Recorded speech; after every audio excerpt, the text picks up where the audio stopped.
Hello, it's Mark Lanier with your video thought for the day. Okay, there was a woman who wrote a book called Irregular People. I don't remember her name. Joyce is sticking in my head. Could have been in her name, could not have been in my name. Not my strong suit.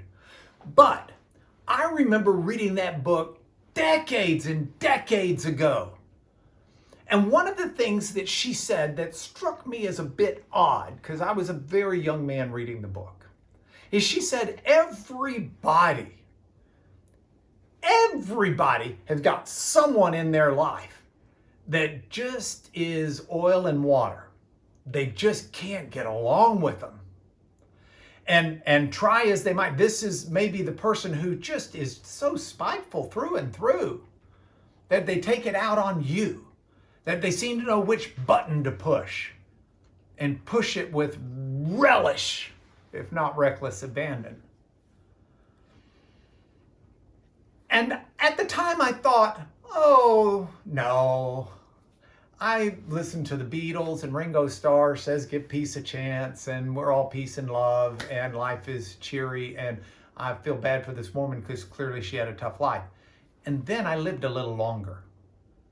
And I found out, if anything, she's underestimating it when she says there's a person in your life. We come across people we just can't seem to get along with.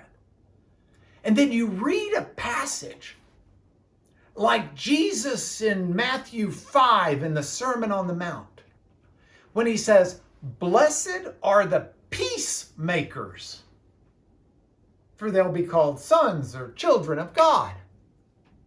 Blessed are the peacemakers. So here I am. I want to be known of as a son of God. I want people to look at me and say, he's God's child. So, okay, I want to be a peacemaker. So I want people to be at peace. Now, this is also very interesting because my career is in a courtroom where I'm basically trying to bash people over the head to get them to admit they did something wrong.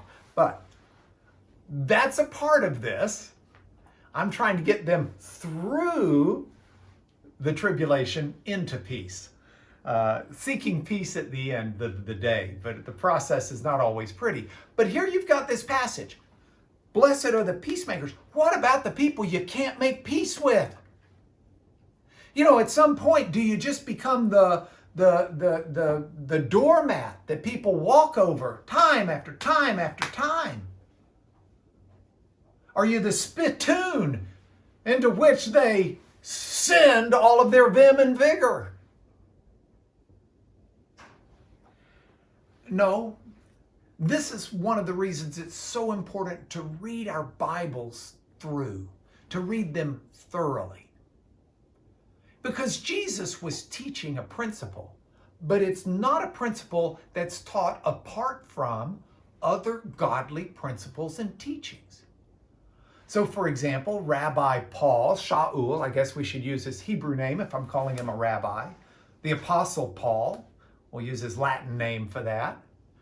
Paul wrote to the church, the gathering of believers in Rome.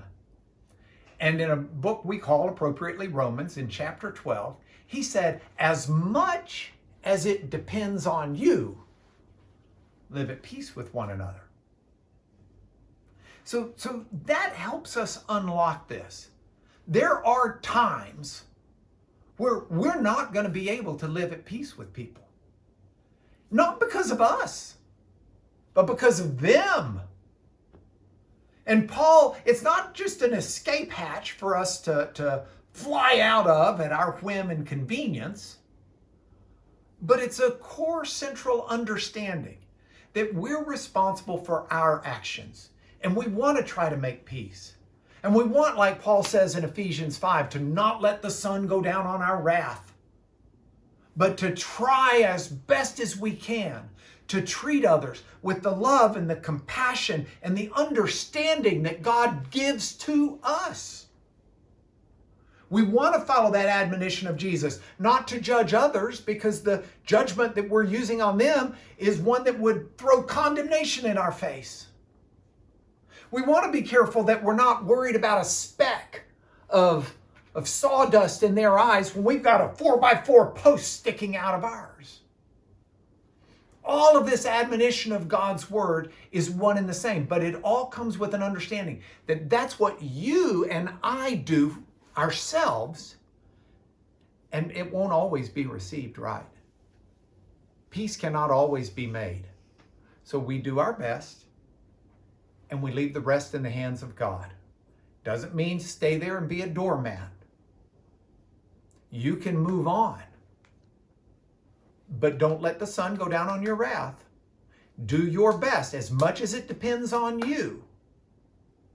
And I think those irregular people will not be driving our lives. And we can walk in the joy of the Lord. I've got one more message on relationships for tomorrow, but that's your video thought for the day.